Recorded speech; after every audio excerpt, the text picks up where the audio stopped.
tërësisht i hedh të pabazës dhe pavërteta pretendime se pas këtij akti qëndron zoja ime Arieta Adili.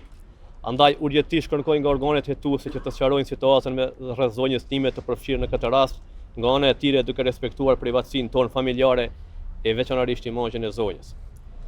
E tërë kjo që u përcoll në opinion janë shpifje të pastra të cilat synojnë të dëmtojnë reputacionin tim personal, familjar dhe profesional.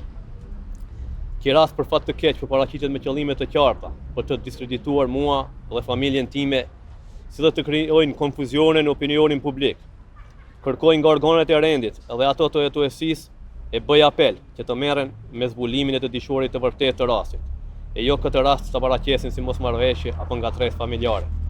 Nga po që të ishte ashtu sikur u paraqit në opinionin e gjerë, atëherë unë kur nuk do të bashkëtoja me zonjën në fjalë. Falë Zotit, zoja bashkë me dy vajzat e mia janë gjallë, shëndosh e mirë në shtëpinë time në fshatin Slupçar.